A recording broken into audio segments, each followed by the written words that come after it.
नमस्कार साथियों, स्वागत है आपका अपना YouTube चैनल एकेएम की पाठशाला पर। तो साथियों, आज हम लोग बात करने वाले हैं जो पीवाई क्वेश्चंस है।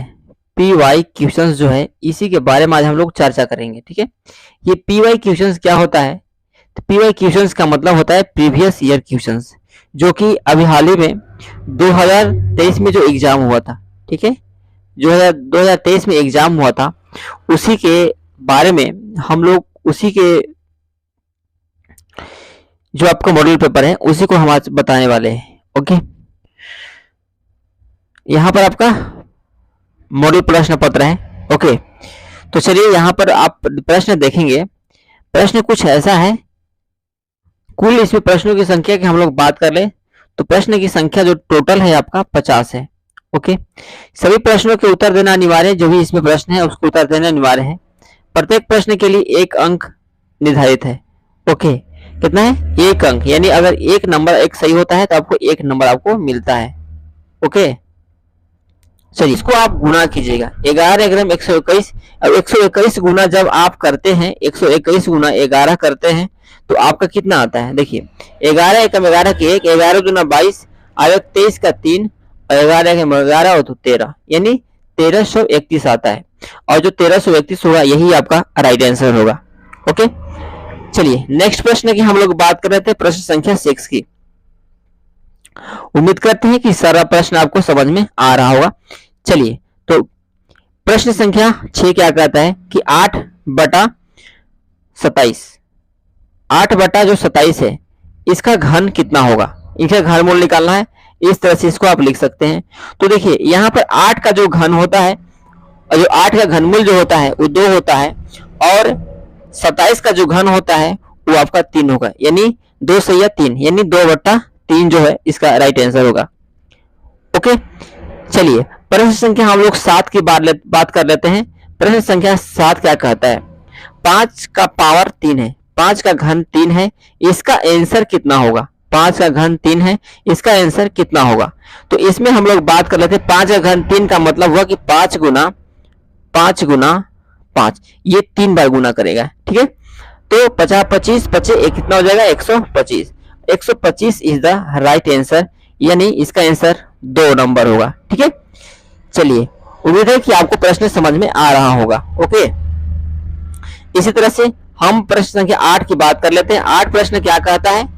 देखिएगा, ये है 8, करेगी ये है x के पावर 0। क्या है? x के पावर 0, यानी ध्यान रहेगा कि किसी भी संख्या का पावर यदि 0 रहता है तो उसका वैल्यू 1 होता है। ठीक है, यहाँ पर x का वैल्यू दे दिया है।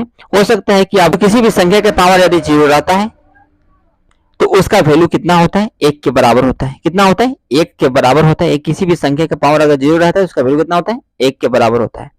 ओके, तो आई होप इस चीज को आप समझ गए होंगे। ओके, ये है आपका प्रश्न संख्या 9। प्रश्न 9 क्या कहते हैं? ए बी का विस्तृत रूप पूछ रहा है। ए बी जो है किसका विस्तृत रूप है? ओके, ए बी किसका विस्तृत रूप है? तो इकाई में 1 से गुना, सबसे पहले हम क्या करेंगे? इकाई में 1 से मल्टीप्लाई करेंगे और दहाई में 10 से मल्टीप्लाई करके, ओके, और दोनों को क्या कर देंगे? जोड़ देंगे। ओके, तो यहाँ पर 10 ए हो जाएगा। यहाँ पर कितना? 10 से गुना ए में करेंगे तो यहाँ पर 10 ए होगा। समझिएगा, क्या होगा? 10 ए होगा। ओके, 10 ए हो गया। उसी तरह से यहाँ पर अच्छा से लिखते हैं, 6 उधर दिख रहा है। 10 हो गया, इसके बाद ए होगा 10 ए। इसके बाद अगर हम 20 से 1 में मल्टीप्लाई करते हैं तो आपका आता है बी, यानी हो जाएगा 10 ए प्लस बी, इसका विस्तृत रूप हो गया। आप यहाँ पर देखिए कि 10 बी होगा नहीं, यहाँ पर 10 ए प्लस बी, 10 ए प्लस बी, ये आपका राइट आंसर होगा। ओके, ये भी नहीं होगा, ये भी नहीं होगा। ओके, चलिए प्रश्न संख्या हम लोग देखते हैं नेक्स्ट में। अब प्रश्न संख्या नेक्स्ट क्या कहता है? ये है आपका 10 नंबर। क्या कहता है कि कौन से ऐसी संख्या है जो 3 से विभाज्य है? तो 3 से विभाज्य करने के लिए क्या करना पड़ेगा हमको कि जो भी दी गई संख्या है उसको हम अंकों का योग जब जोड़ेंगे, यदि वो 3 से कट जाता है तो वो संख्या 3 से विभाज्य होगा। तो जैसे यहाँ पर करेंगे 2 1 3, ठीक है, यहाँ पर करेंगे इसका 3 आ रहा है ऐड करने पर, यहाँ पर 1 यहाँ पर 2 2 4 अब एक 5, इसका कितना आ रहा है 5 आ रहा है। ओके 9 10 अब एक 11, इसका 11 आ रहा है, इसका 5 2 7 एक 8, इसका 8 आ रहा है। तो इसमें 3 से कौन कट रहा है, तो 2 1 3, 3 से ई कट रहा है, यानी पहला नंबर कट रहा है, यानी जब 3 से फर्स्ट कट रहा है तो 3 से यानी 3 से विभाज्य जो होगा वो आपका ये होगा, बाकी ये 3 से विभाज्य नहीं होगा। ओके इसी तरह से यहां पर देखना है प्रश्न संख्या 11 में कि कौन सी एक पद, ये बहुत बहुत इंपॉर्टेंट है, जो कि अभी हाल ही में 2024 में एग्जाम होने वाला है, लगभग मार्च महीना का लमसम एग्जाम होगा आपका। तो यहां पर एक पद ही छांटना है। अब देखिए यहाँ पर एक पद मतलब हुआ एक पद, तो यहाँ पर एक दो पद है, यहाँ पर सिर्फ एक पद है, यहाँ पर एक दो, यानी इसका जो आंसर जो क्या होगा ये 2 होगा, यानी 11 के नंबर का 2 आंसर राइट होगा। चलिए देख लेते हैं हम लोग प्रश्न संख्या 12 क्या कहता है कि -2xy का संख्यात्मक गुणांक क्या है, मतलब -2xy जो दिया हुआ है उसमें किस संख्या से मल्टीप्लाई किया गया है।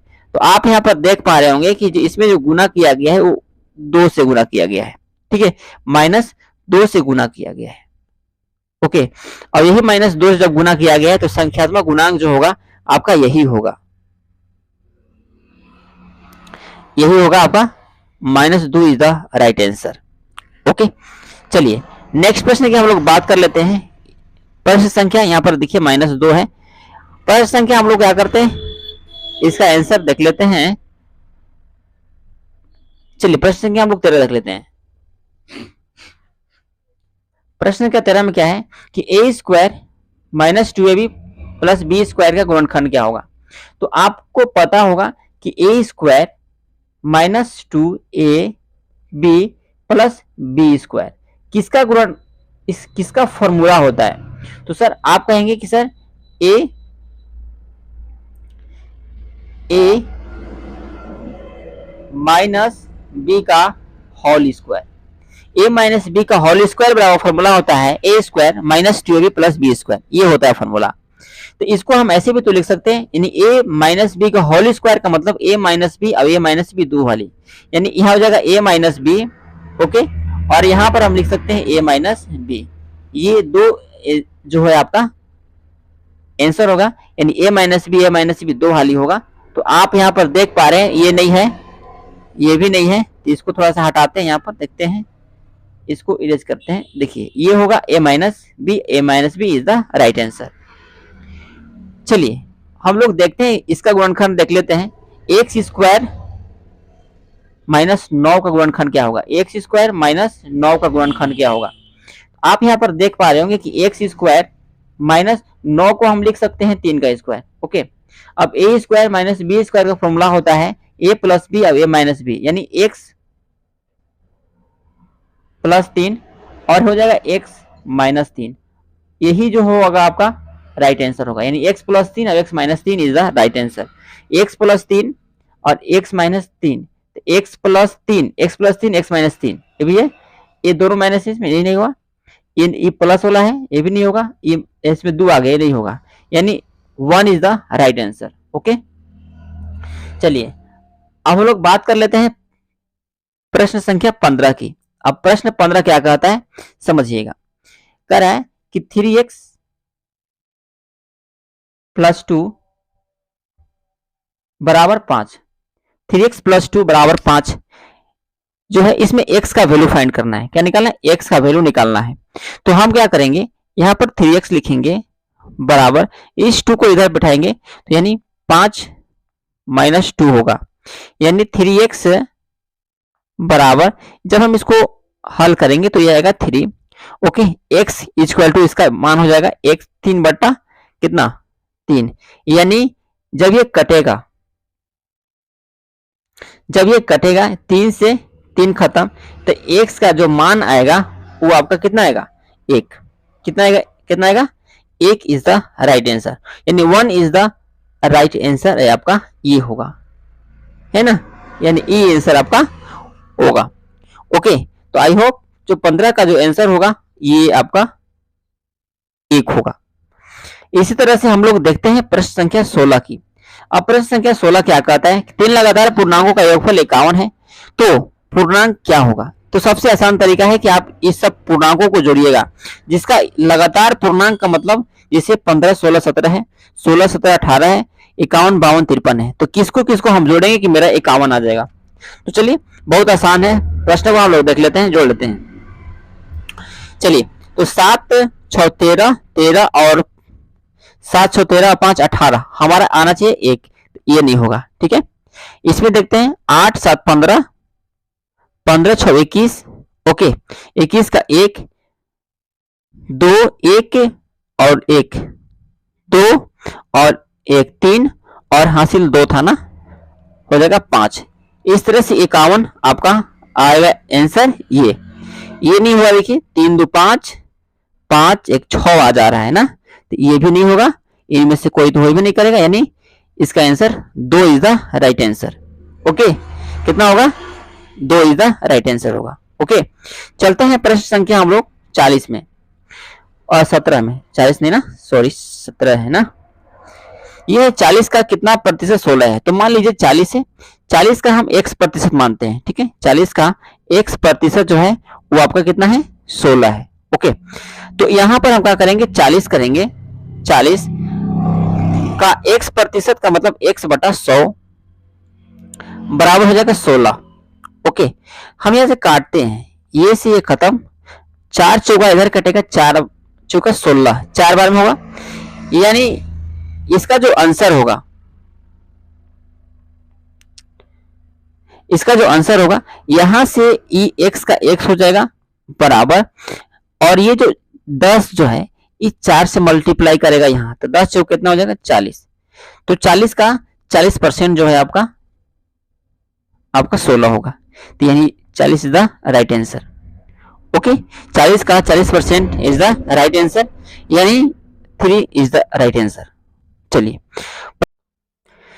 प्रश्न संख्या हम लोग 18 देख लेते हैं। प्रश्न 18 क्या कहता है? ठीक है, प्रश्न 18 कहता है कि 50 आमों के समूह में 60 आम बिल्कुल पक्के हैं। ठीक है, तो पके हुए आमों की संख्या कितना है? ठीक है, यानी 50 आम है, समझिएगा ध्यान से, 50 का 60% मतलब 60 बटा 100, परसेंट हटता है तो नीचे 100 आता है। ओके, यहां से हम कट करेंगे, क्या करेंगे? कट, ये से ये खत्म, 6 25 कितना हो जाएगा? 30, 30 is the right answer. Okay, ये 2 जीरो से नीचे 2 जीरो से ऊपर 2 जीरो खत्म, बचे 6 25 30, यानी 30 को आम जो है वो आपका का है? बिल्कुल पका है। ओके, कितना है? बिल्कुल पका। कितने पका नहीं है, तो क्या करेंगे? 50 गो में से अगर 30 गो पका है तो निश्चित रूप से जो 20 है वो आपका पका नहीं है। ओके, चलिए प्रश्न संख्या 19 क्या कहता है कि x बराबर 1 है, y बराबर -2 है, तो X square minus Y square का मान क्या होगा? तो इसको क्या करेंगे? X square minus Y square का मान बताना है। ठीक है, यहाँ प्लस है ना। चलिए, तो x का मान करना है, 1 है तो 1 रखेंगे, जहां जितना वैल्यू रखेंगे, इसके बाद प्लस करेंगे। y का मान -2 है तो चलिए -2 रखेंगे। ओके, तो 1 का स्क्वायर मात्र 1 होता है, प्लस -2 का स्क्वायर 2 दूना के 4 होगा, तो कितना हो जाएगा? 4 और 1 5, 5 is the right answer. Okay, प्रश्न इसमें क्या कहता है कि 7 के घन का इकाई अंक क्या होगा? ठीक है, 7 के घन का इकाई अंक पूछ रहा है। ओके, तो इसमें हम क्या करेंगे? पहले 7 का घन लिखेंगे। 7 का घन का मतलब होता है 7 के पावर 3। ओके, 7 के पावर 3 हो गया, यानी 7 के पावर 3 का मतलब हुआ कि 7 गुना 7 गुना 7, यानी ये 3 हाली मल्टीप्लाई करता है। तो 7 गुना 7 जब 3 हाली मल्टीप्लाई करेंगे तो ये आता है 343। कितना आता है? 343। और यहाँ पर कह रहा है कि ये हमको इकाई अंक पूछा है, तो इसका इकाई अंक कितना? 3 है, यानी इसका आंसर कितना होगा? ये 3 होगा। ठीक है, उम्मीद करते हैं कि समझ में आ गया होगा। ओके, तो चलिए दोस्तों हम लोग प्रश्न संख्या देख लेते हैं 21 नंबर। ये प्रश्न संख्या 21 क्या कहता है?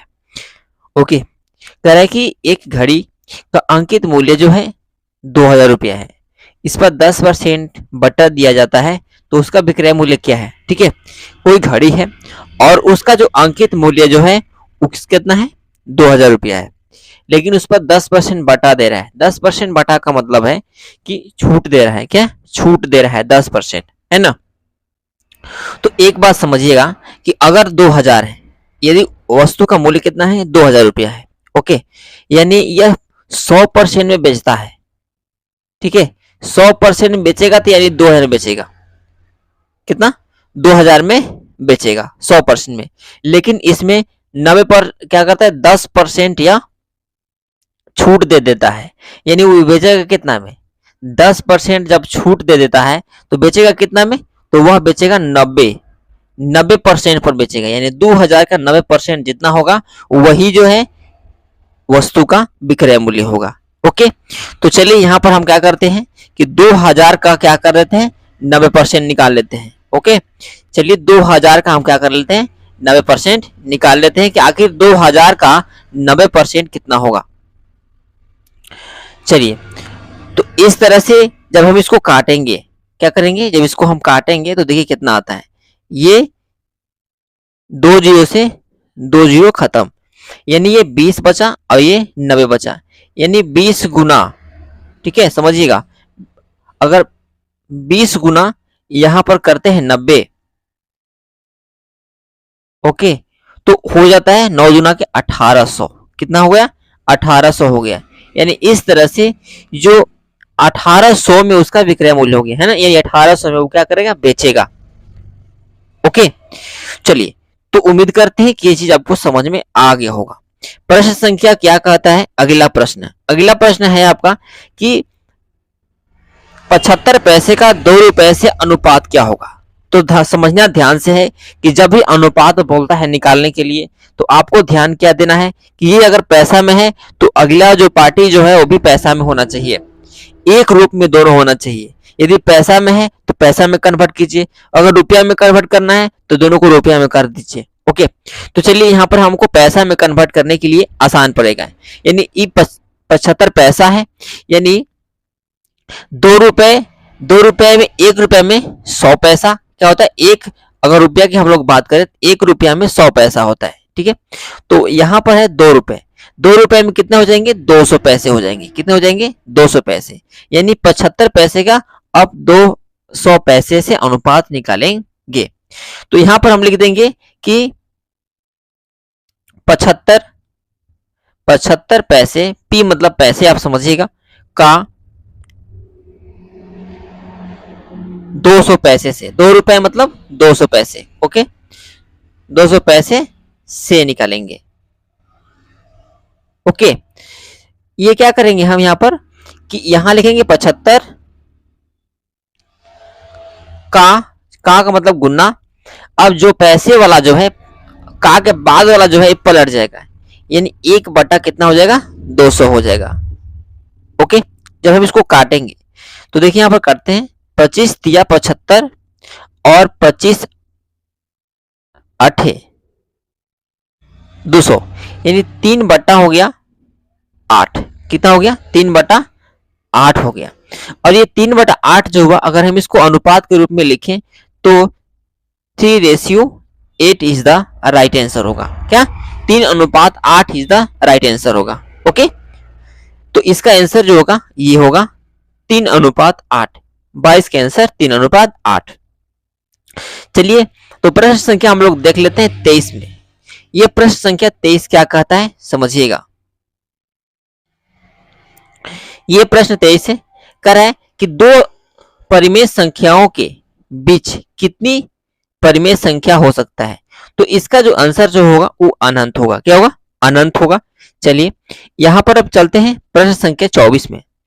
24 में क्या करेंगे? निम्न में कौन सा पाइथागोरस त्रिक है? पाइथागोरस त्रिक का मतलब होता है कि लंब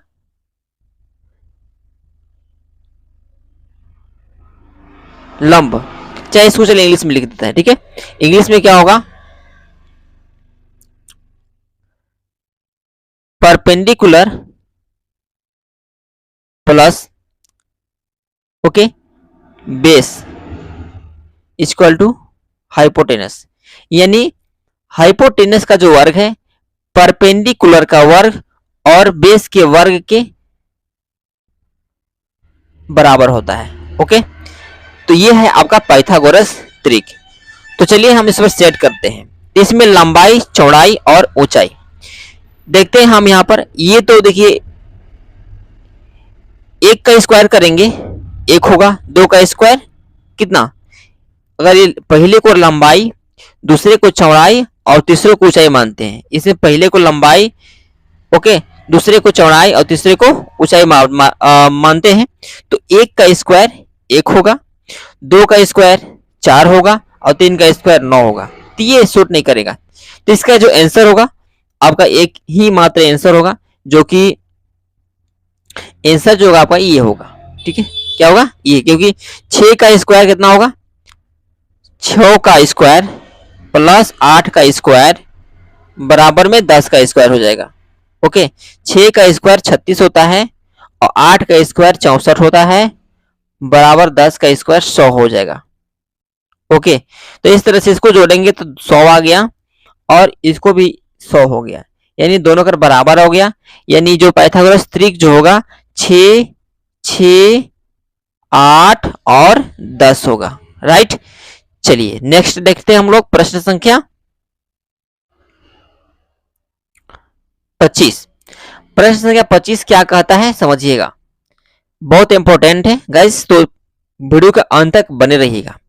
करें कि एक प्रेशर कुकर का अंकित मूल्य 450 है, यह 360 रुपये में उपलब्ध है। क्या है, 360 रुपये में उपलब्ध है, तो बट्टे की राशि क्या होगा। उपलब्ध है मतलब 450 रुपया तो है, 450 रुपया तो उसका अंकित मूल्य है ना, लेकिन 360 रुपया में आप चाहो तो उस पर मिल जाएगा। क्या हो जाएगा, मिल जाएगा। तो यहां पर देखना है कि कितना रुपया वो छूट देता है, बट्टे की राशि क्या है, मतलब कितना रुपया आपको छूट दिया। ठीक है, तो इसको हम घटा देंगे तो ये होगा 0 और 15 में ले 6 खर्च तो हो जाएगा 9, यहां पर हो जाएगा 0, यानी 90 रुपए की राशि जो हुआ, छूट की राशि कितना, बट्टे की राशि 90 रुपए हो गए। कितने हुए, 90 रुपए। तो 3 is the right answer. Okay, इसका आंसर कितना होगा, 3 होगा। चलिए प्रश्न संख्या हम लोग बात कर लेते हैं 26। प्रश्न 26 क्या कहता है कि यदि 16 पेंसिल का मूल्य 64 रुपया है तो 144 रुपए में कितने पेंसिल खरीदेंगे। बहुत आसान है, करें कि 64 रुपया में हम 16 पेंसिल खरीद रहे हैं। ठीक है, क्या 64 रुपया में, 64 रुपए में हम कितना 16 पेंसिल खरीद रहे हैं। ओके, 16 पेंसिल खरीद रहे हैं, तो 1 रुपए में कितना पेंसिल खरीदेंगे हम, 1 रुपए में तो 16 बटा 64 हो जाएगा। इसी तरह से हम लोग बात करेंगे कि 144 रुपए में कितना पेंसिल खरीदाएगा। 144 रुपए में 16 बटा 64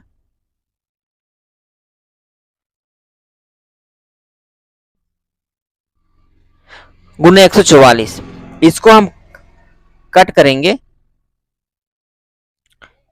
ये 16 चौका 64, 4 से ये कटेगा तो 4 तिया 12 और 4 छक 24, कितना हो जाएगा 36 पेंसिल। कितना हुआ, 36 pencil is the right answer. Okay, तो चलिए नेक्स्ट प्रश्न की हम लोग बात कर लेते हैं।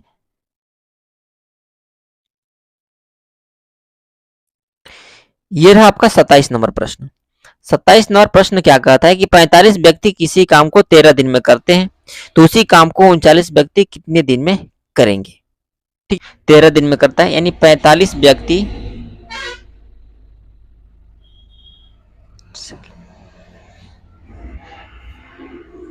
45 व्यक्ति किसी काम को 13 दिन में कर रहा है, तो अगर एक व्यक्ति को काम करना हो गया तो उसको समय ज्यादा लगेगा, यानी 13 गुना 45 हो जाएगा। टोटल डेज 13 गुना 45।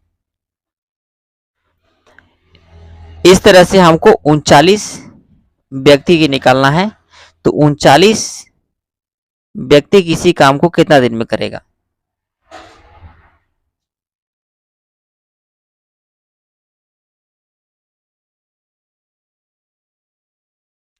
तेरह गुना 45 बटा में 39। ठीक है, इसको हम काटेंगे। 13 तिया 39, 3 से 15 बार में 3 15 तिया 45 यानी 15, यानी कि 39 व्यक्ति किसी काम को 15 दिन में करेगा। कितना? 15 दिन में करेगा। तो इसका आंसर कितना होगा? 15 होगा। ओके, 27 नंबर का आंसर 15। चलिए नेक्स्ट प्रश्न की हम लोग बात कर रहे थे, प्रश्न संख्या 28। प्रश्न 28 क्या है कि वर्ग के सभी बाह्य कोणों का योग कितना होता है?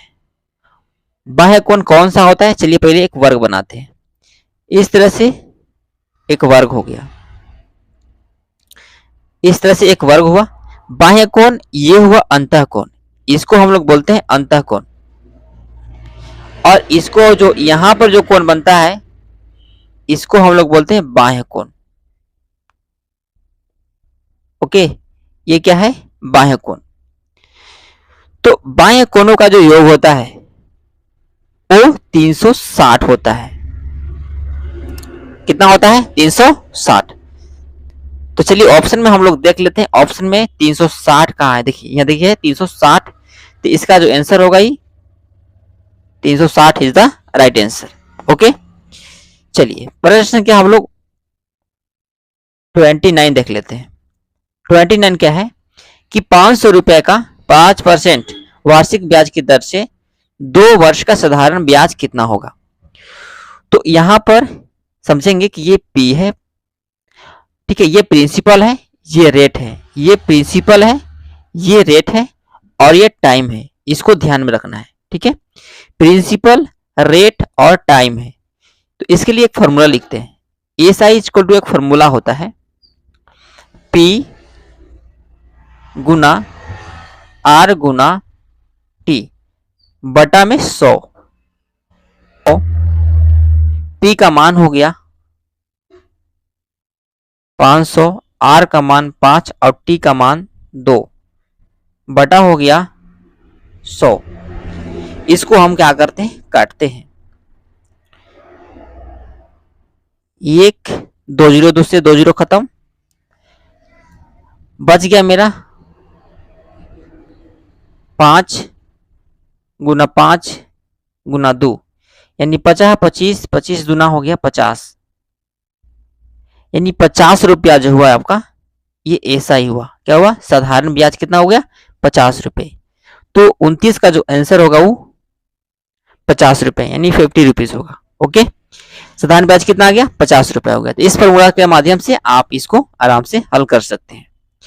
चलिए तो प्रश्न संख्या हम लोग देख लेते हैं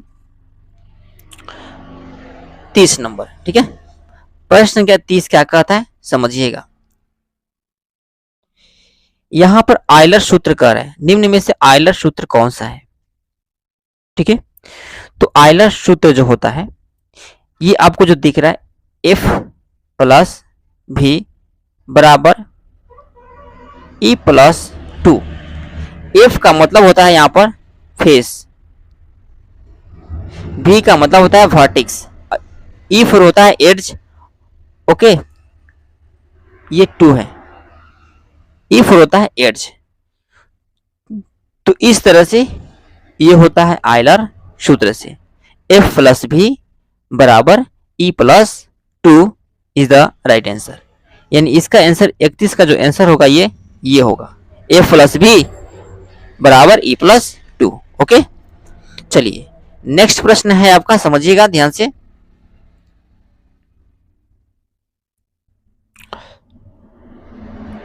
चलिए नेक्स्ट प्रश्न है आपका 32 नंबर। 32 नंबर प्रश्न क्या कहता है? लंब एक समचतुर्भुज का क्षेत्रफल ज्ञात कीजिए जिसके विकर्ण की लंबाई 24 सेंटीमीटर और 10 सेंटीमीटर है। ठीक है। तो सम चतुर्भुज का जो क्षेत्रफल जो होता है, समझिएगा, सम चतुर्भुज का जो क्षेत्रफल होता है 1/2 गुना पहला विकर्ण, ओके, गुना दूसरा विकर्ण होगा। ठीक है, पहला विकर्ण गुना दूसरा विकर्ण जो होगा, ये आपका होता है सम चतुर्भुज का क्षेत्रफल का सूत्र। ठीक है, तो हम यहाँ पर क्या करेंगे कि पहला विकर्ण कितना होगा, 1/2 का 1/2 होगा। ओके, पहला विकर्ण आपका 24 दिया हुआ है। ठीक है, तो ये लिखेंगे 24 और इसके बाद लिखेंगे 10 हो गया। और हम क्या करेंगे, इसको जब काटते हैं तो काटने के बाद जो इसका आंसर आएगा 2 से कटेगा 12 बार में। ओके, तो 12 गुना अगर हम 10 करते हैं, 12 गुना 10 करते हैं तो 12 दहा होता है 120 और 120 जो सेंटीमीटर स्क्वायर जो हुआ, यही आपका राइट आंसर हुआ। ओके, यानी 32 का जो आंसर जो होगा आपका 4 नंबर होगा। कितना होगा, 4 number is the right answer. Okay, चलिए प्रश्न संख्या हम लोग 33 की बात कर लेते हैं। 33, ये 33 कहता क्या है समझिएगा। 33 है आपका कि यदि किसी समलंब चतुर्भुज की समांतर भुजाएं क्रमशः 16 सेंटीमीटर, 8 सेंटीमीटर है तथा ऊंचाई 5 सेंटीमीटर है, तो उसका क्षेत्रफल क्या होगा, यानी समलंब चतुर्भुज का क्षेत्रफल क्या होगा। तो इसका जो फॉर्मूला होता है, उसका पहले फॉर्मूला पर फोकस करेंगे। समलंब चतुर्भुज का जो फॉर्मूला होता है वो 1/2 गुना समांतर भुजाओं का योग। क्या होता है, समांतर भुजाओं का योग। तो इसमें लिखेंगे समांतर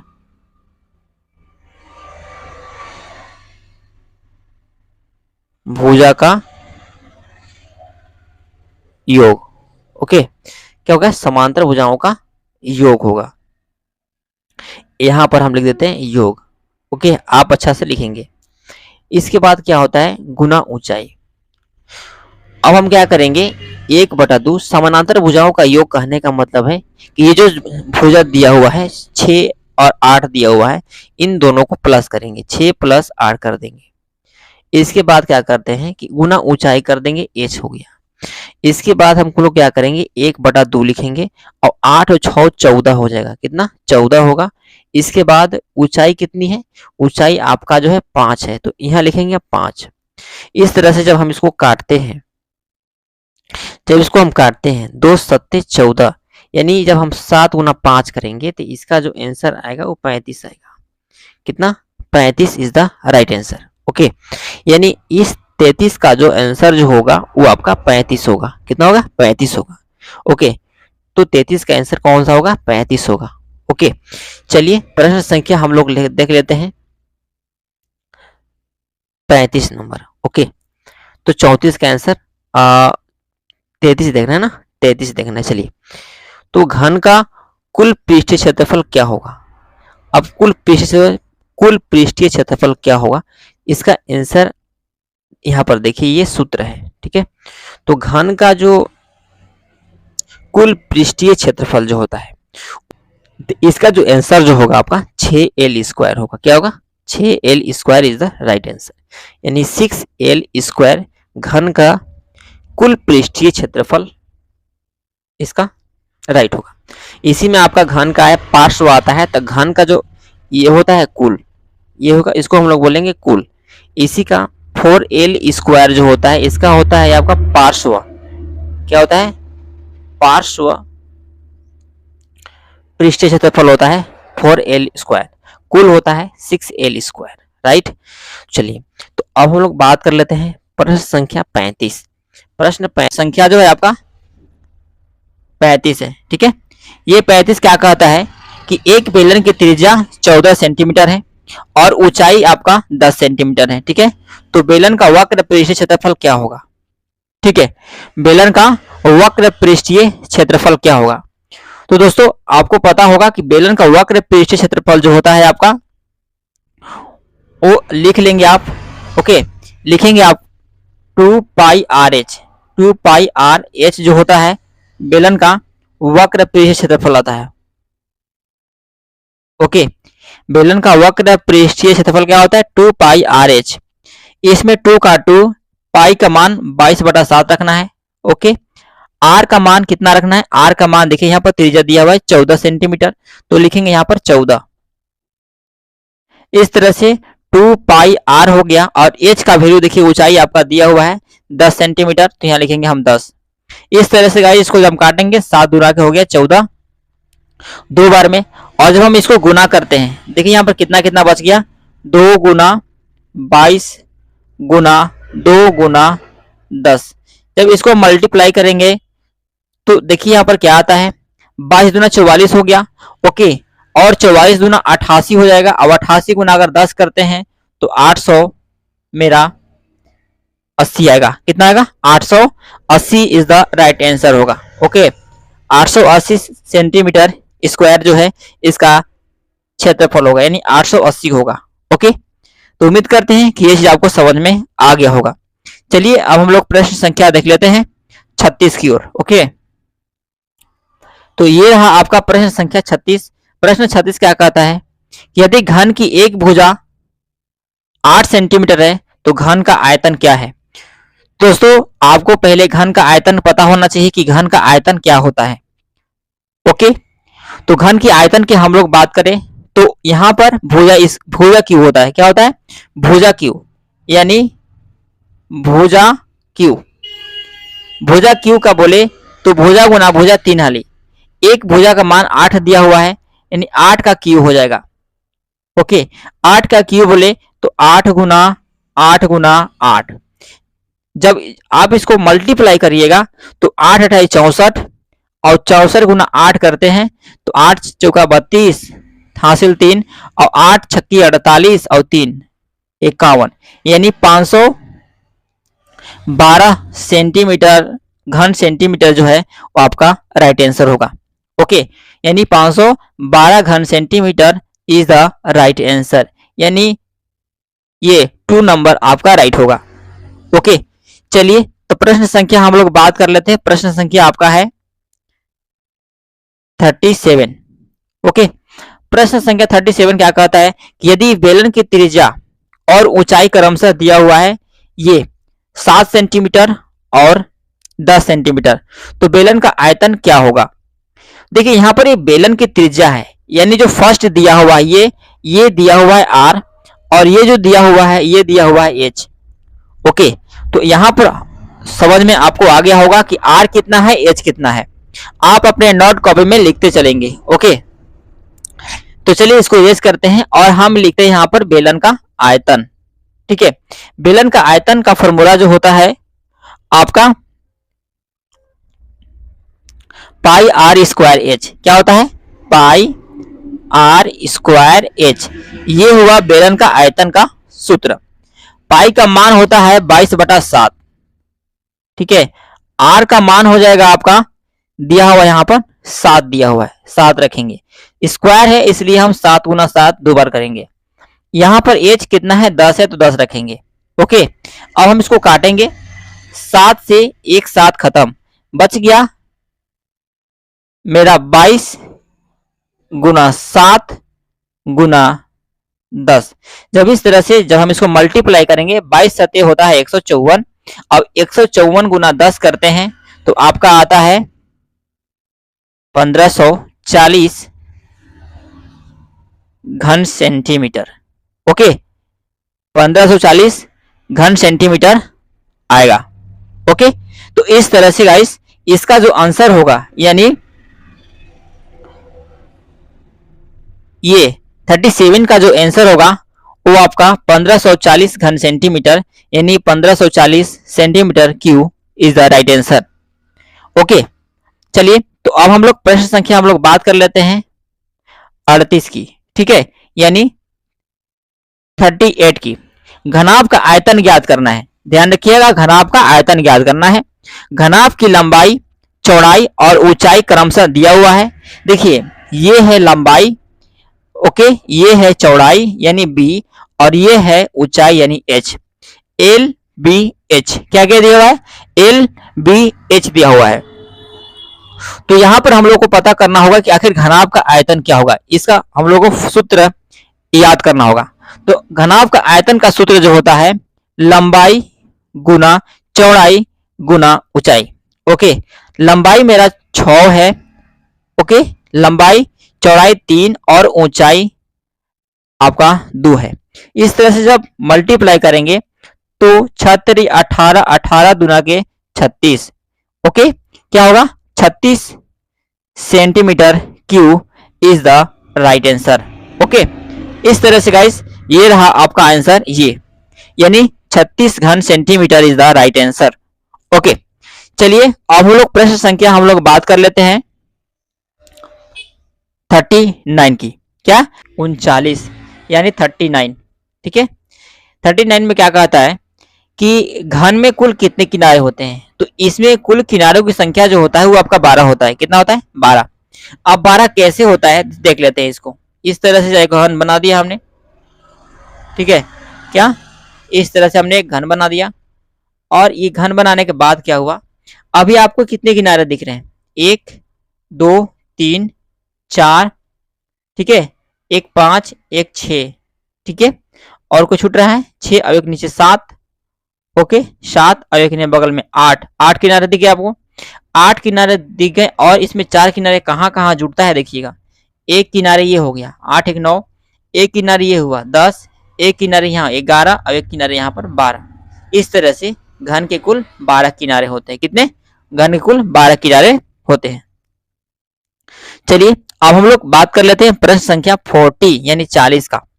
40 क्या कहता है कि 4 का मिलान चिन्ह क्या होगा। अब मिलान चिन्ह देखिए, अब 1 का मिलान चिन्ह इस तरह से 1 होता है, 2 का मिलान चिन्ह क्या होता है इस तरह से 2 गो ऐसे होगा, 3 का मिलान चिन्ह क्या होगा 3 गो 1 2 3, 4 का मिलान चिन्ह क्या होगा, 4 का मिलान चिन्ह आपका आई, नो आई नहीं होगा, ठीक है, ये होगा 4 गो 1 2 3 4 होगा, ओके। और 5 क्या होगा 1 2 3 4 करके, अब इस तरह से ये काट देगा तो ये 5 का हो जाएगा। इस तरह से मिलान चिन्ह का निर्माण होता है। तो आप यहाँ पर देख रहे होंगे कि अगर 1 का पूछेगा तो ये, 2 का पूछेगा तो ये, 3 का पूछेगा तो ये, 4 का पूछेगा तो ये, 5 का पूछेगा तो ये। इस तरह से 6 का अगर हमको बनाना होगा 6 का मिलान चिन्ह तो क्या हो जाएगा, 6 का मिलान चिन्ह के लिए क्या करेंगे 1 2 3 4 1 5 और 1 हो जाएगा ये 6। इस तरह से 6 का मिलान चिन्ह हुआ। 7 का करना होगा तो 1 2 3 4 5, ओके, क्या हो जाएगा 5 और 2 ऐसे, कितना हो गया टोटल 7। इस तरह से मिलान चिन्ह बनते हैं। तो आपका आंसर जो होगा ये फर्स्ट होगा। चलिए नेक्स्ट में है प्रश्न है आपका 41 नंबर प्रश्न क्या कहता है समझिएगा। इसमें वर्ग अंतराल इतना का वर्ग चिन्ह क्या होगा, ठीक है, क्या वर्ग चिन्ह निकालना है। तो वर्ग चिन्ह निकालने का सूत्र क्या होता है कि निम्न वर्ग प्लस उच्च वर्ग को जोड़ करके और दोनों को जोड़ करके क्या करना है 2 से भाग दे देना है। तो आप देखिएगा यहाँ पर वर्ग अंतराल निकालने के लिए क्या करेंगे 30 और 40 को जोड़ देंगे, है ना, और 2 से भाग दे देंगे, यानी 30 40 होता है 70 बटा 2 से भाग देंगे यानी हो जाएगा 35, ओके। तो यानी इसका आंसर क्या होगा 35 होगा, ठीक है। निम्न वर्ग सीमा और उच्च वर्ग सीमा को दोनों को जोड़ करके हम क्या करेंगे 2 से भाग दे देंगे, तो मेरा ये बन जाएगा मिलान चिन्ह, ओके। चलिए नेक्स्ट प्रश्न की हम लोग बात कर लेते हैं, प्रश्न संख्या 42 की यानी 42 की। वर्ग अंतराल 20 30 की माप क्या होगा, ठीक है, 20 30 की वर्ग माप पूछ रहा है, ओके। तो देखिए यहां पर इसका वर्ग माप जो है कितना का अंतराल है, वर्ग माप का मतलब यहां पर वर्ग अंतराल जिसको हम लोग बोलते हैं, क्या वर्ग अंतराल बोलते हैं। तो वर्ग अंतराल कहने का मतलब है कि उच्च सीमा में से निम्न सीमा को घटाना है, ठीक है, उच्च सीमा में से निम्न सीमा को घटा देना है। यानी 30 में से अगर हम 20 को घटा देते हैं तो मेरा आता है 10, क्या आता है 10, और यही जो हुआ आपका वर्ग माप हुआ, क्या हुआ यही आपका वर्ग माप हुआ, ओके। चलिए तो प्रश्न हम लोग बात कर लेते हैं ये 43 की। आंकड़ों के सबसे बड़े एवं सबसे छोटे प्रेक्षणों में अंतर को क्या कहते हैं। अब यहाँ पर आप देखिए, चलिए नीचे ऑप्शन के हम देखते हैं, नीचे यहाँ पर नीचे ऑप्शन दिखाया गया है, आंकड़ों के सबसे बड़े एवं सबसे छोटे प्रेक्षणों के अंतर को क्या कहते हैं, मतलब उच्च सीमा, ठीक है, क्या उच्च सीमा और सबसे बड़े यानी उच्च सीमा, उच्च, इसको उच्च बनाते हैं, उच्च सीमा, उच्च सीमा में से जब हम निम्न सीमा को घटाते हैं तो इसके अंतर को हम लोग क्या बोलते हैं, पहले ये बताना है। बताइए, जल्दी बताइए। उच्च सीमा में से निम्न सीमा को अगर हम घटा दिए तो उसको हम, उसके अंतर को क्या बोलते हैं, तो उसके अंतर को हम लोग बोलते हैं वर्ग माप। ठीक है, वर्ग माप या वर्ग अंतराल, वर्ग माप या वर्ग अंतराल, अंतराल, इस तरह से वर्ग माप या वर्ग अंतराल बोलते हैं। तो इसका आंसर क्या हो जाएगा, ये। ठीक है, तो चलिए हम लोग प्रश्न संख्या बात कर लेते हैं 44 का। 44 क्या है, वृत्त आलेख का दूसरा नाम क्या है। ओके, वृत्त आलेख का दूसरा नाम क्या है, आयत चार्ट, पाई चार्ट, दंड चार्ट, कि इनमें से कोई नहीं। वृत्त आलेख, तो वृत्त आलेख का जो दूसरा नाम जो है उसको हम लोग पाई चार्ट के नाम से जानते हैं। क्या, पाई चार्ट के नाम से भी जानते हैं। तो इसका जो आंसर होगा आपका ये होगा। ओके, वृत्त आलेख का दूसरा नाम आपका पाई चार्ट है। 45 नंबर देखते हैं, क्वेश्चन नंबर क्या है 45 नंबर 45। ये है, दो सिक्कों को एक साथ उछालने से हमें कुल कितना परिणाम प्राप्त होंगे। देखिए, यदि हम दो सिक्का है तो उस सिक्का को एक बार अगर हम उछालते हैं, ठीक है, दो सिक्का है, अगर हम एक बार इसमें एक तरफ एक बार उछालते हैं तो हमें कुल कितना परिणाम प्राप्त होंगे। तो देखिए, दो सिक्का है, अगर हम एक बार उछालते हैं तो कितने परिणाम प्राप्त होंगे। एक बार ही उछालना, एक साथ उछालते हैं तो उछालने में हमें कुल कितना परिणाम प्राप्त होंगे।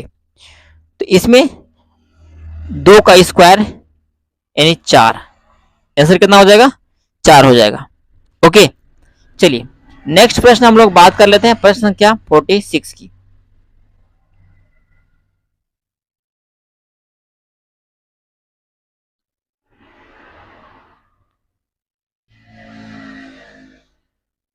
प्रश्न 46 क्या है, जब एक पासे को फेंका जाता है तो उसके सतह पर एक सम संख्या आने की प्रायिकता क्या होगा।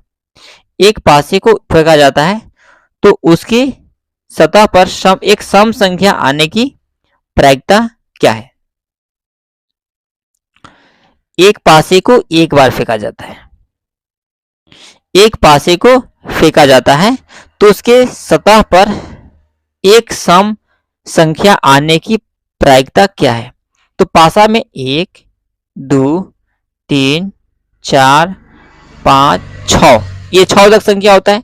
या तो 2 आ सकता है अगर फेंकते हैं तो, या तो आपका 4 आ सकता है, या 6 आ सकता है। मतलब सम संख्या आने की संभावना 3 हो सकता है, या तो 2 आएगा, या तो 4 आएगा, या तो 6 आएगा, तीनों में से कोई आ सकता है। तो क्या होगा, 3 बट्टा क्या करेंगे, 6 करेंगे, यानी 3 दूना कितना हो गया 6, यानी 1 बटा कितना हो गया 2, है ना, यानी 1 बटा 2 is the right answer. Okay, चलिए नेक्स्ट प्रश्न की हम लोग बात कर लेते हैं, प्रश्न संख्या आपका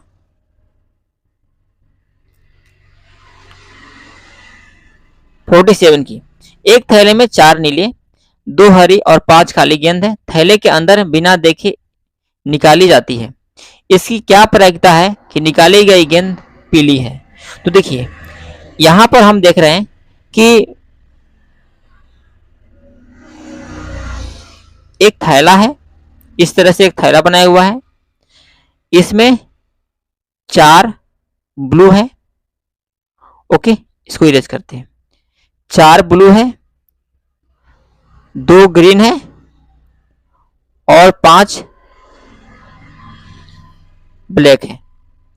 ओके, थैला में इसमें से बिना देखे निकालना है, तो इसकी क्या प्रायिकता है कि निकाली गई गेंद पीली है। तो कुल गेंद कितना हो जाएगा, कुल गेंद आपका 4 दो 6, 6 5 11, टोटल आपका 11 गेंद हुआ। 11 गेंद में हमको निकालना है कि पीली गेंद की प्रायिकता। तो पीली गेंद कितना है इसमें, येलो कहां, 4 नीली, 2 हरी, 5 काली, पीली गेंद होने की प्रायिकता। तो इसमें क्या होगा, 0 होगा पीली गेंद होने की प्रायिकता, क्योंकि इसमें कोई येलो कलर का है ये नहीं है, ये नीला है, ये हरा है और ये काला है। ओके, क्या है, ये आपका काला है, तो इसमें तो पीला है नहीं, इसलिए इसका आंसर क्या होगा, 0। क्या होगा आंसर, 0 होगा। ओके, तो चलिए प्रश्न संख्या हम लोग 48 देखते हैं। ये है आपका 48। मूल बिंदु का निर्देशांक क्या होता है, तो मूल बिंदु होता क्या है पहले समझिए। ये है एक्स अक्ष और वाई अक्ष। वाई अक्ष में जो ये जहां पर दो रेखाएं आपस में प्रतिच्छेदक काटती है, सीधी रेखाएं काटती है, तो इसको हम लोग बोलते हैं मूल बिंदु, और इसी का निर्देशांक 0 0 होता है। ओके, क्या होता है, 0 0। तो इसका आंसर क्या होगा आपका, इसका आंसर आपका ये 0 0 आंसर होगा ना, 0,0। अब इसमें ध्यान देना है कि ये बिंदु, चलिए इसको इरेज करते हैं। ये कह रहा है कि बिंदु -3 और -4 किस चतुर्थांश में होगा। तो चलिए यहां पर एक हम बनाते हैं, दोनों माइनस में है, तो इस तरह से इसको करेंगे, चतुर्थांश बनाएंगे। अब यहां पर जो होगा, यहां पर होगा माइनस प्लस। ओके, यहां पर आपका दोनों प्लस प्लस होगा, एक्स अक्ष और वाई अक्ष प्लस प्लस होगा। यहां पर क्या होगा, यहां पर आपका होगा एक हो जाएगा आपका, इसमें भी आपका एक एक्स अक्ष पर प्लस हो जाएगा और वाई अक्ष पर यहां पर हो जाएगा माइनस।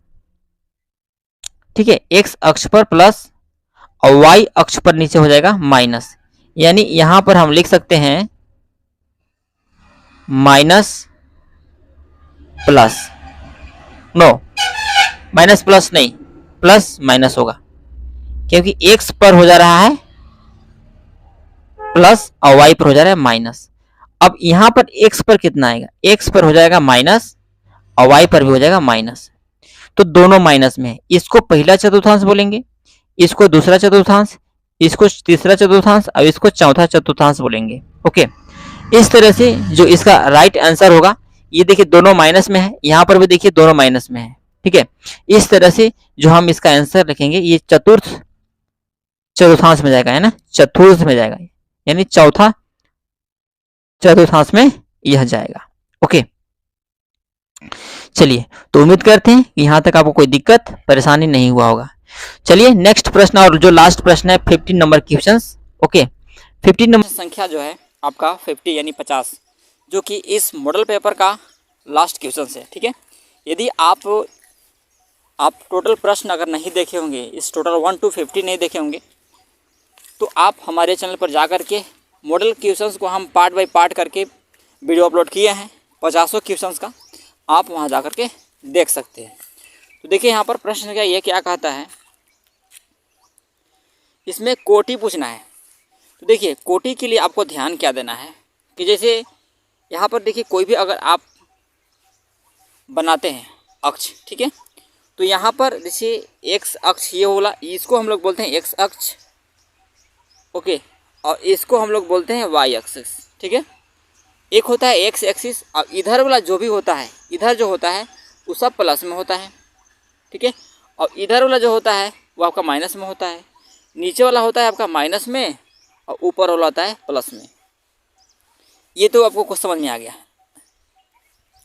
लेकिन बस यहाँ पर आपको इतना ही समझना है कि हमको यहाँ पर कोटि ज्ञात करना है। ठीक है, तो कोटि कोई भी चीज़ का अगर हम निर्देशांक निकालते हैं तो यहाँ एक्स, पहले एक्स को लिखते हैं, इसके बाद वाई को लिखते हैं। तो जो निर्देशांक बिंदु जो होता है वो हमेशा एक्स वाई के रूप में होता है, यानी पहले हम निर्देशांक बिंदु में एक्स का वैल्यू लिखते हैं, इसके बाद हम वाई का वैल्यू लिखते हैं। ओके, तो हम क्या करेंगे यहाँ पर कि देखिए यहाँ पर ये जो 2 और 5 जो है, ओके, यानी यहाँ पर जो ए 2 जो है वो x का वैल्यू दिया हुआ है, ओके, और जो ये y जो दिया हुआ है, ये 5 जो दिया हुआ है, ये आपका -5 जो दिया हुआ है, ये y एक्सिस का वैल्यू दिया हुआ है, ठीक है। यानी इसमें कोटि जो हमेशा कोटि जो होता है वो आपका ये 5 होगा। कितना? y एक्सिस पर जो नंबर होता है वो आपका कोटि होता है, यानी y एक्सिस पर कितना है? -5 है, तो यहाँ पर -5 इज द राइट आंसर होगा, ओके। यानी समझ में आ गया, यानी हमेशा y एक्सिस वाला आपको फोकस करना है। y एक्सिस वाला जो होता है वो कोटि होता है, ओके। क्या होता है?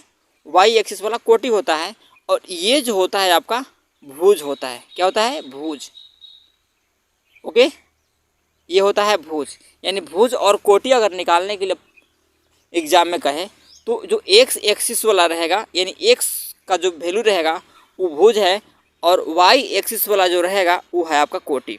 जैसे अगर मान लिया जाए कि अगर हम आपको यहाँ पर दें ये 2 और 4 दे दें, तो इसमें अगर हम कोटि कहेंगे निकालने के लिए, देखिए कोटि जो होगा ये कोटि y एक्सिस वाला, क्योंकि ये है x और ये है y, ठीक है। ये को है x, ये है x और ये है y। इस स्थिति में होगा क्या कि जो y एक्सिस वाला जो होगा वो आपका कोटि होगा, और जो x एक्सिस वाला जो होगा वो आपका भुज जाएगा, ओके। तो आई होप इस चीज़ को आप समझ गए होंगे, ओके। तो देखिए यहाँ पर प्रश्न की संख्या हम 50 की बात करें तो इसका आंसर आपको पता चल गया होगा कि इसका आंसर कौन होने वाला है। तो ये -5 होने वाला है, क्योंकि एक y जो एक्सिस पर कौन सा नंबर है आपका -5 है, ओके। तो इस तरह से आपको हमने टोटल 35 से, ठीक है, इसमें टोटल 35 से हम 50 तक क्वेश्चंस करा चुके हैं, ओके। और इससे पहले वाला वीडियो अगर आप नहीं देखे होंगे तो निश्चित रूप से आप जा कर के हमारे चैनल पर वहाँ पर जाकर देख सकते हैं, ठीक है। और यदि चैनल पर नए होंगे तो चैनल को सब्सक्राइब कर लेंगे, और जिस भी मॉडल पेपर पर आपको वीडियो चाहिए, जिस भी टॉपिक पर वीडियो चाहिए, वो मुझे कमेंट में ज़रूर लिखेंगे, ओके। तो मिलते हैं नेक्स्ट वीडियो में। धन्यवाद, जय हिंद, बेस्ट ऑफ लक।